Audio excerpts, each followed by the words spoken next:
Hello friends, आप सभी का स्वागत है आपके अपने चैनल टीचिंग क्लासेस में। तो साथ ही आज हम एक नई वीडियो लेकर आ चुके हैं। आज हम इस वीडियो में डिस्कस करने वाले हैं जिन अभ्यर्थियों का ओटीपी नहीं आ रहा है उनका क्या होने वाला है, या जिन अभ्यर्थियों का मल्टीपल रिजल्ट है वो क्या करें, या जिन अभ्यर्थियों का थंब इम्प्रेशन नहीं आ रहा है उनका क्या है, क्या सॉल्यूशन है, एफिडेविट का क्या सॉल्यूशन है, या जिन अभ्यर्थियों को होल्ड कर दिया है, मीन्स कई सारे अभ्यर्थियों को होल्ड किया गया है और कई सारे अभ्यर्थियों को डाउटफुल कैटेगरी में डाला गया है, तो उनका क्या होने वाला है। NIOS DLED हैं तो आप एलिजिबल हैं, या 82 मार्क्स पर आप एलिजिबल हैं। यदि हम पूरा डिटेल में डिस्कस करने वाले हैं। आप चैनल पर पहली बार विजिट कर रहे हैं तो चैनल को जरूर सब्सक्राइब कर लीजिएगा, घंटे वाले बेल आइकन को प्रेस कर लीजिएगा। अगर आपको अदर इन्फॉर्मेशन चाहिए या PDF नोट्स प्राप्त करना है तो हमारे टेलीग्राम ग्रुप को ज्वाइन कर सकते हैं।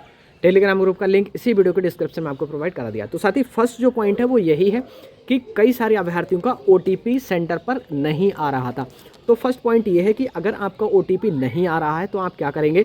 साथ ही मैं अपना बताऊं तो मेरा OTP तो एक ही बार में आ गया था। मैंने क्या किया था, मैंने जब मेरा नंबर आने वाला था उससे 5 मिनट पहले मुझसे आगे 2 लोग लगे थे, तभी मैंने एक काम किया था कि अपने जो फ़ोन था उसको एक बार फ्लाइट मोड पर डालकर ऑन कर दिया। एक बार फ्लाइट मोड ऑन करके उसको ऑफ कर देंगे, उसके बाद में आपका जो नेटवर्क है वो स्ट्रांग हो जाएगा और उस तरह से आपका जो OTP है वो एक ही बार में आ जाएगा। अगर दूसरा ऑप्शन आपको यूज़ करना है तो आप ये कर सकते हैं कि आप थोड़ा सा दूर पर काउंटर से थोड़ा दूर जा सकते हैं और वहाँ पर आपको आसानी से आपको OTP आ जाएगा। OTP के लिए आप वही नंबर देंगे जिस नंबर से आपका आधार अटैच है। आपका आधार नंबर में जो लिंक है मोबाइल नंबर, उसी को आप देंगे। दूसरा ये है कि कई सारे अभ्यर्थियों का थंब इम्प्रेशन नहीं आ रहा था, मतलब अंगूठा लगा रहे थे पर उनका मैच नहीं कर रहा था, जबकि वो जेन्युइन कैंडिडेट थे। तो साथी मैं ये भी आपको बताऊं मैंने क्या किया था। अभी इस समय ठंड पड़ रही है साथी, तो जो अंगूठा है साथी वो काफ़ी हार्ड हो जा रहा है ठंड के कारण। तो जब हार्ड हो जा रहा है तो आई थिंक कुछ तो ये समस्या आ रही है, हार्ड होने के कारण नहीं लग रहा है। और दूसरा ये है कि कई सारे अभ्यर्थियों के अंगूठे पर काफ़ी घिस गया है अंगूठा, या फिर कोई अदर जो लोग काम करते हैं हाथ से तो उनका भी इसमें इशू आ रहा है अंगूठे का। तो आप क्या करेंगे, सबसे पहले जब आप अंदर जाएंगे तो आप पहले तो हाथ को धो लीजिएगा अच्छे से, जैसा मैंने किया था। मैंने हाथ को धो लिया अच्छे से अंगूठे को, और मैंने अपनी जेब में अंगूठा डाल लिया था। हाथ को आप जेब में डाल लेंगे, आप हाथ को जेब में डालेंगे तो ये बिल्कुल सॉफ्ट रहेगा, नरम रहेगा, मुलायम रहेगा, या फिर हार्ड नहीं होगा और इजीली आपका थंब इम्प्रेशन आ जाएगा। ये पहली समस्या थी। दूसरी समस्या साथ ही ये है कि अगर डाउटफुल कैटेगरी में डाला जा रहा है तो उनका क्या होगा। साथ ही 2 तरह का काम हो रहा है, एक डाउटफुल कैटेगरी में डाला जा रहा है और दूसरा होल्ड पर रखा जा रहा है। अगर आपको होल्ड कर दिया गया है तो आप शिक्षा विभाग जाकर, पटना जाकर आप अपनी समस्या बताएंगे और आपको वहाँ से दोबारा आपकी काउंसलिंग तुरंत हो जाएगी। पहला ऑप्शन ये है। दूसरा ऑप्शन ये हो रहा है कि कई सारे अभ्यर्थियों को डाउटफुल कैटेगरी में डाला जा रहा है। जिन अभ्यर्थियों को डाउटफुल कैटेगरी में डाला जा रहा है उनकी जो डेट है वो नई डेट आएगी 5 फेब के बाद, मतलब 4 फेब तक तो आपके काउंसलिंग ही है, 5 या 6 में आपको नई डेट आपको देखने को मिल जाएगी।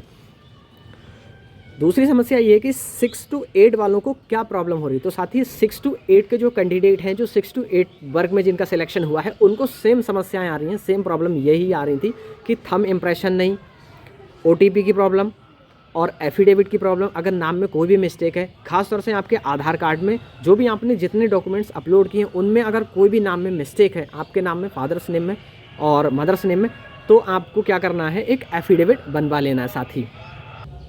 और साथ ही नेक्स्ट है आपका कि जिन अभ्यर्थियों का छूट गया है तो उनका क्या होगा। जिन अभ्यर्थियों का छूट गया है उनका उसी दिन हो जाएगा। आप जाकर पहले DEO साहब से बात कर लेंगे, जो वहाँ पर अध्यक्ष होंगे, आपके सेंटर इंचार्ज होंगे DEO, उनसे जाकर आप देखेंगे और मिलेंगे और आपको समस्या का समाधान आपका कर दिया जाएगा।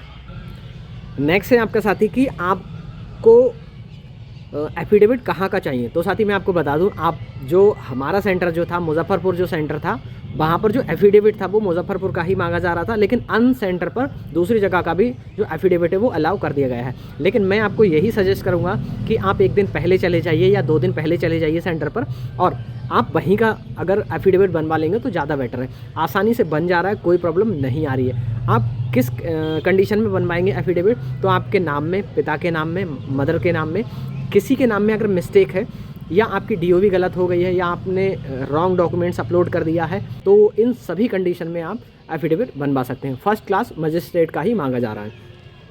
नेक्स्ट है कि मल्टीपल रिजल्ट वालों का क्या किया जाए। नेक्स्ट आती है कि मल्टीपल रिजल्ट वाले क्या करें। तो मैं अपना खुद का एक्सपीरियंस बता रहा हूँ। मेरे सामने ही अनाउंस किया गया था कि जिन अभ्यर्थियों का मल्टीपल रिजल्ट है, और काफ़ी सारे अभ्यर्थी पूछ भी रहे थे सेंटर पर जो एंट्री करा रहे थे उन लोगों से, तो वो उन्होंने पहले ही अनाउंस कर दिया कि जिनका भी मल्टीपल रिजल्ट है वो क्या करेंगे, वो किसी एक में ही काउंसलिंग कराएंगे। अगर उनका 1 to 5 और 6 to 8 में हुआ है, तो अगर वो 1 to 5 में करा लेंगे तो वहीं उनकी सीट होल्ड हो जाएगी, वो दोबारा काउंसलिंग नहीं करा सकते। तो साथ ही अगर आपका 6 to 8 में हुआ है तो पहले आप उसी में करा लीजिएगा, या फिर अगर आपका 9, 10, 11, 12 में भी हुआ है तो आप किसी एक में काउंसलिंग करा सकते हैं। ये खुद वहाँ पर बोला गया था, आप पता कर सकते हैं वहाँ पर, अगर आपको लगे तो आप उस तरह से काम कर सकते हैं। नेक्स्ट है कि NIOS वालों स्टूडेंट को क्या किया जा रहा है, तो साथ ही जो NIOS के स्टूडेंट्स हैं उनको डाउटफुल कैटेगरी में रख दिया जा रहा है, सिंपल। क्योंकि अभी तक जो नोटिफिकेशन आया था TRE 3 का, तो उसमें साफ मेंशन था कि जो आपका 24 मंथ का DLED कोर्स होता है वो अलाउ है, और NIOS वाला जो DLED है वो नॉट एप्लीकेबल था वहाँ पर। नेक्स्ट है कि डॉक्यूमेंट्स क्या क्या रिक्वायर्ड है 6 to 8 वालों के लिए। तो साथ ही जितने भी आपने अपलोड किए हैं, मीन्स जितना आपका वाटरमार्क वाला डॉक्यूमेंट्स है वो ज़रूरी है, और 3 डॉक्यूमेंट्स और ज़रूरी हैं। पहला आधार कार्ड, पैन कार्ड और पासबुक की फ़ोटोकॉपीज़, और 3 फ़ोटोज़ आपको रिक्वायर है। इतनी चीज़ें आपकी रिक्वायरमेंट है। अगर आप अदर डॉक्यूमेंट्स लगाना चाहते हैं तो आप लगा सकते हैं। जैसे मैं अपना बताऊं तो मैंने इतने डॉक्यूमेंट्स तो लगाए थे, उसके बाद में जो मुझे अदर डॉक्यूमेंट्स लगे, जैसे DLED का मैंने जो मार्कशीट थी उनको भी रख दिया था, ग्रेजुएशन की भी मार्कशीट को रख दिया था, वो मना नहीं करेंगे आपको, तो आप डाल भी सकते हैं, और आप जितने वो कहें उतने भी आप दे सकते हैं। नेक्स्ट जो सबसे ज़्यादा इंपॉर्टेंट है कि लेटर लेते समय, रिसीव करते समय, या अगर आप सिग्नेचर कर रहे हैं, क्योंकि जब आपका DB हो जाएगा पूरा आपका काउंसलिंग, उसके बाद में 2 प्रिंट निकालेंगे और 2 प्रिंट आपको देंगे, उस पर सिग्नेचर करवाएंगे। तो जब वो सिग्नेचर करवाएं तो साथ ही आप नीचे देख लेंगे कि जितने आपके डॉक्यूमेंट्स हैं, 5 हैं या 7 हैं, सभी के आगे ये लिखा हुआ है found correct, found correct, found correct, found correct, तब तो ठीक है। अगर किसी में भी डाउटफुल लिखा हुआ है तो आप तुरंत पहले उनसे सही करवाएंगे सर, बोल दीजिएगा कि सर आपने किस वजह पर डाउटफुल किया गया है, उसके बाद ही आप साइन करिएगा। अगर आप साइन कर देंगे तो कोई ये मान लीजिएगा कि आप डाउटफुल कैटेगरी में ही रहेंगे। तो ये इतनी बातें थी, आपको ध्यान रखना है काउंसलिंग के समय। तो साथ ही अगर ये इन्फॉर्मेटिव वीडियो आपको अच्छी लगी होगी तो उसको लाइक कर दीजिएगा, और अगर आप चैनल पर पहली बार विजिट कर रहे हैं तो उसको सब्सक्राइब कर लीजिएगा। और साथ ही अगर आपको PDF नोट्स प्राप्त करना है तो हमारे टेलीग्राम ग्रुप को ज्वाइन कर सकते हैं। टेलीग्राम ग्रुप का लिंक इसी वीडियो के डिस्क्रिप्शन में आपको प्रोवाइड करा दिया है। साथ ही मिलेंगे नेक्स्ट इन्फॉर्मेटिव वीडियो के साथ, तब तक के लिए bye bye, take care, thanks for watching.